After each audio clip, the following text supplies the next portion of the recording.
আসসালামু আলাইকুম। আগামীকাল কিন্তু খেলা আছে চিটাগং এবং হচ্ছে রংপুরে খেলা। চিটাগংয়ের জন্য এই ম্যাচটা জিতাটা খুবই ইম্পর্টেন্ট, কারণ চিটাগংয়ের কিন্তু পয়েন্ট টেবিলে 4 নম্বরে অবস্থিত এবং তাদের কিন্তু পয়েন্ট 10।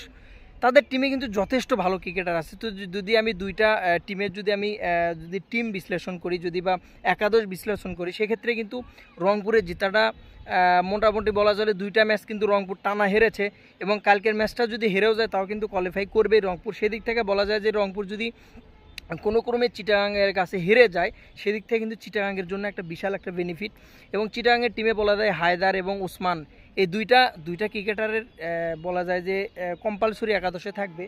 এবং যদি আপনি বলেন ক্লার্কের কথা বলে দুর্দান্ত ফর্মে। বিদেশিদের ভিতরে এই 3টা ব্যাটসম্যান কিন্তু যদি যেদিন ফর্মে ফিরবে ওদিন কিন্তু আপনি রংপুর বলে না, যে কোনো টিমকে হারানোর সামর্থ্য কিন্তু চিটাগংয়ের আছে। বিশেষ করে ওসমান খান ওপেনিংয়ে এবং হচ্ছে হায়দার আলী মিডল অর্ডার এবং বলা যায় যে ক্লার্ক টপ অর্ডার। তো এই 3টা ব্যাটসম্যান যদি ঠিকঠাকভাবে খেলে, মোটামুটি বলা যায় 3টা ব্যাটসম্যান কনফার্ম একাদশে থাকবে।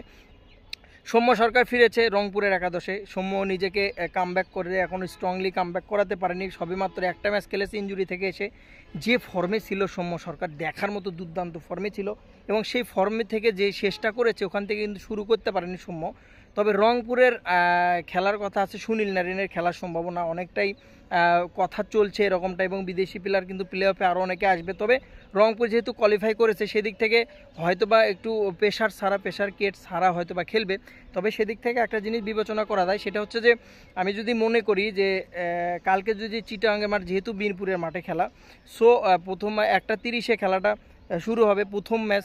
তো প্রথম ম্যাচে যে জিনিসটা মিরপুর মাঠের যে প্রবলেম সেটা হচ্ছে যে প্রথম যে ম্যাচটা হয়, অর্থাৎ দুপুরে যে ম্যাচটা হয়, সে ম্যাচটাতে প্রচুর পরিমাণে রান হয়। আমরা দেখেছি যে 200 রানও হয়েছে, আমরা দেখেছি 180+ রানও হয়েছে। এবং রাতের যে ম্যাচটা হয় এটা একটু কঠিন হয়ে যায়, কারণ শীতের দিন শিশির পরে এদের ব্যাটিং করাটা অনেকটাই কঠিন হয়ে যায়। তো দুপুরবেলা ম্যাচ অবশ্যই রান হবে বা এরকমটাই আশা করা যাচ্ছে। রংপুরে কিন্তু স্কোয়াড সম্পর্কে নতুন করে বলার কিছু নাই, সেম স্কোয়াড, এবং বলা যায় যে হয়তোবা কিছুটা চেঞ্জিং আসতে পারে। তবে নাহিদ রানা কিন্তু একটু সামান্য একটু ইঞ্জুরি ব্যথা পেয়েছে, তবে তাকে নিয়ে রিস্ক নিতে চাইবে না, অবশ্যই রংপুর দিতে চাইবে না। তবে সৌম্যর কামব্যাকটা খুব ইমার্জেন্সি এবং ইম্পর্টেন্ট একটা বিষয়। এ ছিল রংপুরের একাদশ সম্পর্কে যদি বলি যে রংপুরে চেঞ্জিং হবে না, শুধু নাহিদ রানা চেঞ্জ হতে পারে। নাহিদ রানার জায়গায় সম্ভবত অন্য যে কাউকে খেলাতে পারে। আকিব জাভেদ তো রয়েছে।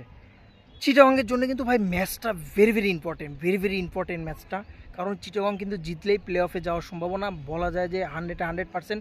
রাজশাহী একটা কুমার দল, সেই পেছন থেকে পেমেন্ট ছাড়া টাকা ছাড়া খেলে কিন্তু 3 নম্বরে। সেদিন থেকে কিন্তু খুলনা কিন্তু কিছুটা পিছিয়ে পড়েছে।